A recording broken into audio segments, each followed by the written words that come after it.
देख रहे हैं स्टार मैक्स न्यूज। मैं नेहा द्विवेदी वाराणसी से। इस वक्त मैं मौजूद हूँ वाराणसी में राष्ट्रवादी हिंदू शक्ति वाहिनी के राष्ट्रीय अध्यक्ष प्रदीप गुप्ता जी के पास।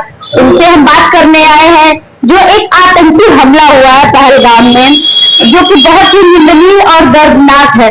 वहां पे हिंदुओं से हिंदू धर्म पूछ के मारा गया है। तो आज हम इनसे बात करेंगे कि इस तरह के आतंकी हमले आखिर कब तक होंगे और ये कब रुकेंगे। प्रदीप जी, आपका बहुत बहुत स्वागत है हमारे चैनल पे। जिस तरह से हमला हुआ है, क्या कहना चाहेंगे इस हमले के लिए आप? देखिए, ये बहुत ही कायराना हमला है और साथ ही इसकी जितनी निंदा की जाए कम है।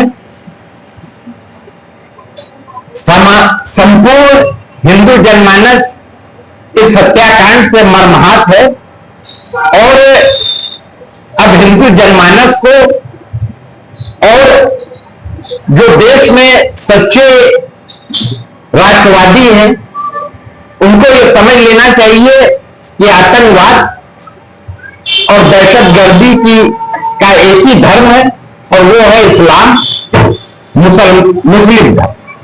जो अभी तक कहा जाता था कि आतंकवादियों का कोई धर्म नहीं होता, जिस तरीके से जाति पूछ करके, धर्म पूछ करके, सॉरी जाति नहीं धर्म पूछ करके और हिंदू जनमानस को चिन्हित करके हिंदू होने के नाते उनकी हत्या की गई है, नृशंस हत्या की गई है। यह दर्शाने के लिए पर्याप्त है कि अपने ही देश हिंदुस्तान में हिंदू सुरक्षित नहीं है। चाहे हम पश्चिम बंगाल में देखें, चाहे देश के विभिन्न प्रदेशों में, शहरों में, कस्बों में, गांव में देखें, इस तरीके की घटना बराबर होती है। और मैं आपके चैनल के माध्यम से अगड़ों पिछड़ों दलितों की राजनीति करने वालों को भी पूछना चाहता हूं कि ऐसे समय में जब धर्म पूछ करके हिंदू होने के नाते उस तरीके की नृशंस हत्या की जा रही है, तब उनका ये जो फार्मूला है जिस पर वो राजनीति करते हैं कितना कारगर है। तो एक बार फिर ये सिद्ध हो गया है कि हिंदू जनमानस बटेगा तो कटेगा। और मैं एक बात और जोड़ना चाहता हूं कि आज जिस तरीके से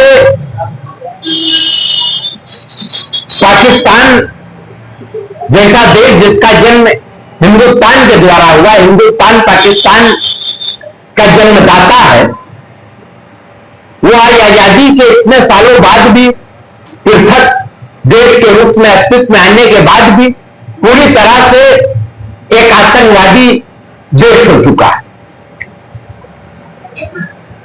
तो भारत सरकार को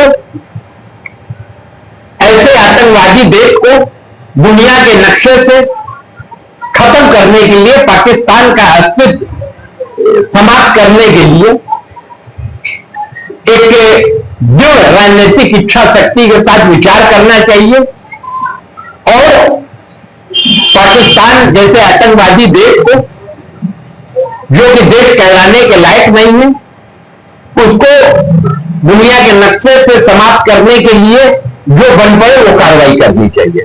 जिस तरह से धर्म पूछ के वहां लोगों की हत्या की गई, क्योंकि कहा जाता है कि आतंकवादी किसी धर्म के नहीं होते, जैसा कि अभी आपने कहा, और अब आतंकवादी भी धर्म पूछ के निर्मम हत्या कर रहे हैं। इसको किस दिशा में लिया जा सकता है?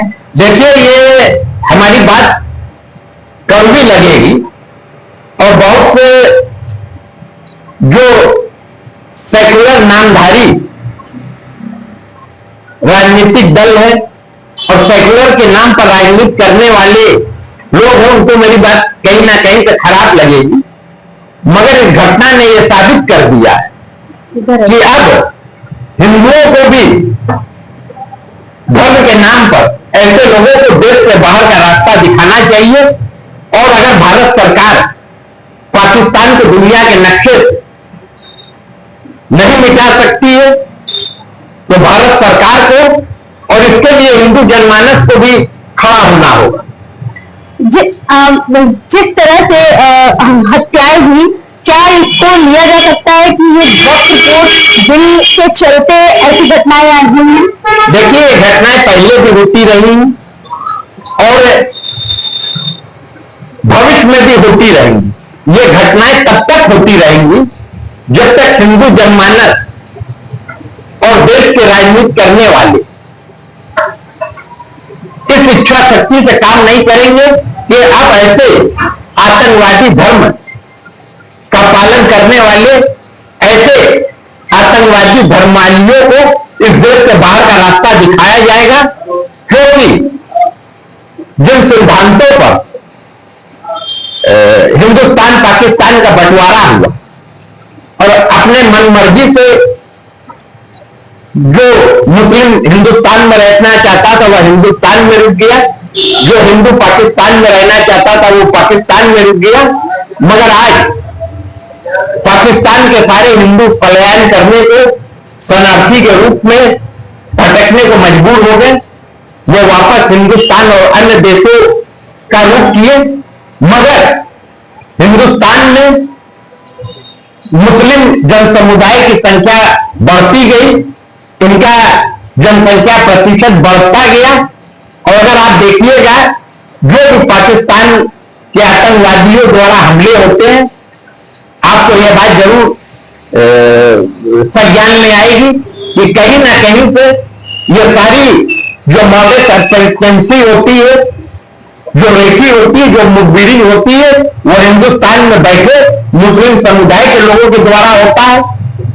तो निश्चित रूप से अब समय आ गया है कि हिंदुस्तान में बैठे मुस्लिम समुदाय के लोगों के द्वारा होता है। तो निश्चित रूप से अब समय आ गया है कि हिंदू जनमानस को भी धर्म पूछ करके इनको देश के बाहर करना चाहिए और जरूरत पड़ने पर पीट के इस देश से भगाने का काम करना चाहिए। कारण ये देश हिंदुस्तान का है, हिंदुओं का है, और अगर हिंदुस्तान में हिंदू सुरक्षित नहीं रहेगा तो हम हिंदुस्तान में हिंदुओं का खून बहाने वाले मुस्लिम धर्म के लोगों को भी हिंदुस्तान में रहने नहीं देंगे।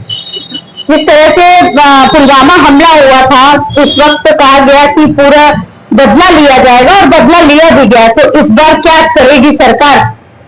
देखिए, बार बार हम अपने हिंदू जनमानस की प्राणों की आहुति देते रहे और ये खून खराबे का खेल चलता रहे।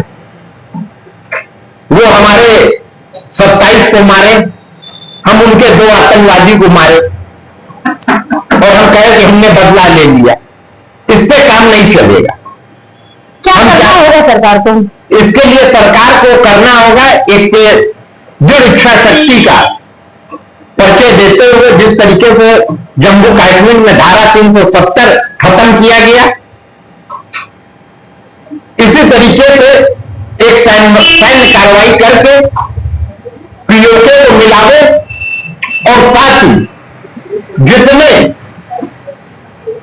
जम्मू कश्मीर में मुस्लिम हैं उनको पाकिस्तान भेजने का काम करें। जो गद्दार इस देश में बैठे हैं, इस देश का खाते हैं, पाकिस्तान का लगाते हैं नारा, फिलिस्तीन का लगाते हैं और इस देश के साथ गद्दारी करते हैं, काफिर के नाम पर हिंदुओं का खून बहाते हैं, तो ऐसे लोगों को इस देश में नहीं रहने देना चाहिए। केवल रोहिंग्या के नाम पर हम पहचान पत्र की बात कर रहे थे, इनको बाहर करने की बात कर रहे थे, तो बवाल मच गया था।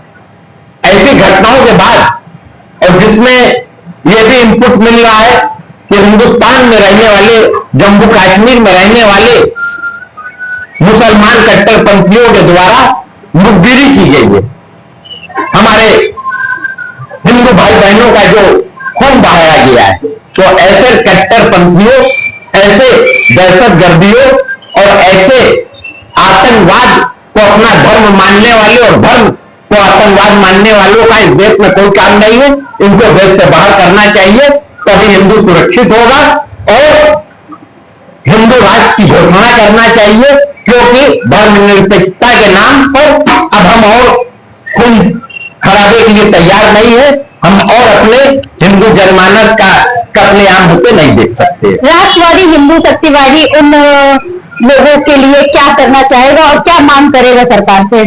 देखिए, राष्ट्रवादी हिंदू शक्तिवादी सीधे सीधे बोल रहा है कि ऐसे जिनका धर्म दहशतगर्द और आतंकवाद का पर्याय है, ऐसे लोगों को देश से बाहर करने के लिए सैन्य रणनीति तैयार करनी चाहिए और ऐसे लोगों को चिन्हित कर, मैं जम्मू कश्मीर की बात नहीं कर रहा हूं, मैं पश्चिम बंगाल की बात कर रहा हूं, मैं बनारस की बात कर रहा हूं, मैं उत्तर प्रदेश की बात कर रहा हूं, मैं महाराष्ट्र की बात कर रहा हूं, क्योंकि समय समय पर इनके द्वारा बराबर हिंदू जनमानस का खून बहाया गया है, हमारे धर्म और संस्कृति पर आघात पहुंचाया गया है और ऐसे हिंदू रूपी गद्दारों को भी, जो हमारे हिंदुओं में गद्दार बैठे हैं, जो राज्यसभा में बाबरनामे का बखान करते हैं, जो पिछड़ा दलित के नाम पर, अगड़े के नाम पर हिंदू जनमानस को बांट करके और मुस्लिम वोट बैंक बनाने का काम करते हैं, इनके साथ भी कड़ी कार्रवाई करनी चाहिए। आज आप देख रहे होंगे कि पीडीए का नारा लगाने वाले, जालीदार टोपी पहन करके और रोजा अफ्तार करने वाले दल के नेता आज बौद्ध हैं। वो केवल देश के हिंदुओं को मूर्ख बना रहे हैं और अपनी वोट बैंक को साधने के लिए ऐसे दहशतगर्दों को पोषित करने का काम बाहर कर देना चाहिए और पाकिस्तान जैसे देश को नक्शे से बाहर कर देना चाहिए, ऐसा कहना है प्रदीप गुप्ता जी का। वाराणसी से नेहा द्विवेदी की रिपोर्ट।